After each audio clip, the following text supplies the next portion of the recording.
Assalamualaikum warahmatullahi wabarakatuh. Hai pemirsa setia kasus Subang hari ini, bagaimana kabar kalian? Insya Allah pasti sehat semua. Sebelum kita ke pokok pembahasan, kami sangat bersyukur ya, kepada kalian yang telah mengklik video ini, yang artinya, kami yakin kalau kalian masih penasaran terkait siapa pelaku pembunuhan ibu dan anak di Subang, dan kalau begitu mari kita kawal sama-sama kasus pembunuhan Subang ini sampai terungkap.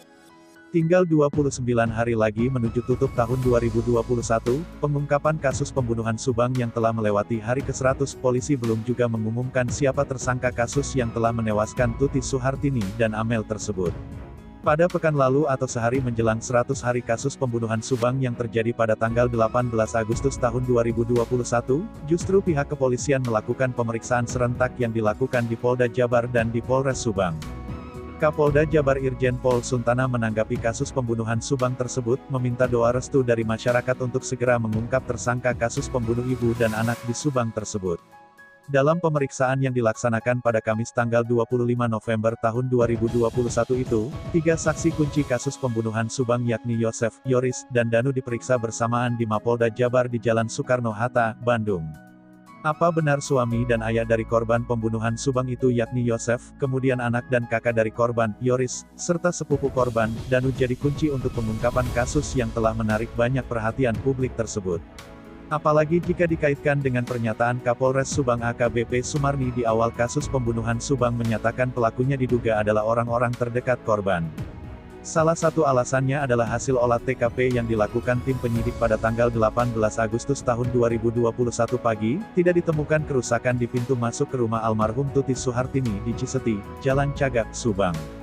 Yosef, Yoris, dan Danu, wajar disebut saksi kunci karena di antara 55 saksi yang telah dipanggil dan diperiksa tim penyidik dalam pengungkapan kasus pembunuhan Subang tersebut, ketiga saksi inilah yang paling banyak diperiksa.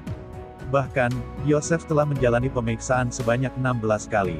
Demikian pula Danu, yang pernah menjalani pemeriksaan maraton berhari-hari di Polres Subang dalam pengungkapan kasus pembunuhan Subang tersebut. Menanggapi soal Yosef, Yoris, dan Danu yang jadi saksi kunci dalam pengungkapan kasus pembunuhan Subang tersebut, Kapolda Jabar Irjen Pol Suntana membantahnya. Menurutnya, tidak ada saksi kunci dan tidak ada saksi yang diistimewakan dalam pengungkapan kasus pembunuhan Subang tersebut. Kita tidak mengatakan ada saksi kunci, karena semua saksi diperlakukan sama. Soal hasil pemeriksaan, saya tidak bisa memberikan informasi, karena menyangkut proses penyidikan, ucap Suntana seusai mengikuti sebuah acara di Cirebon beberapa hari lalu. Tidak ada saksi kunci dalam kasus pembunuhan ini, ibu dan anak di Subang, ujarnya menegaskan. Disebutkan, pihak polisi mengulangi pemanggilan kepada beberapa saksi untuk memperkuat bukti-bukti yang sudah ada di tim penyidik. Mohon doa restu, mudah-mudahan kita dapat ungkap dalam kasus pembunuhan di Subang, ujar Irjen Pol Suntana. Menurut Suntana, bahwa polisi masih memeriksa saksi-saksi dan mengumpulkan sejumlah bukti untuk mengungkap kasus pembunuhan ibu dan anak di Jalan Cagak, Subang itu. Seperti diketahui sejak menduduki jabatan sebagai Kapolda Jabar, Irjen Pol Suntana langsung gerak cepat dalam penanganan kasus pembunuhan Subang. Sejak tanggal 15 November tahun 2021, pengungkapan kasus diambil alih Polda Jabar. Sejak pemeriksaan serentak tanggal 25 November tahun 2021, ternyata pemanggilan saksi-saksi belum juga berakhir. Sebab pada Senin tanggal 29 November tahun 2021, tim penyidik di Polres Subang giliran memanggil dan memeriksa saksi dari orang-orang di sekitar Yosef yakni istri muda dan kedua anaknya yakni Mimin Mintasi, Arigi, dan Abi. Turut diperiksa juga teman-teman Arigi.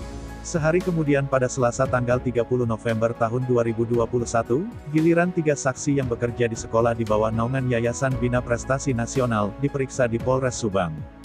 Akankah ada lagi pemanggilan kembali saksi-saksi lain dalam pengungkapan kasus pembunuhan Subang? Atau polisi sudah cukup dan lengkap dengan bukti-bukti yang telah mereka kantongi sebelum mengumumkan siapa tersangkanya?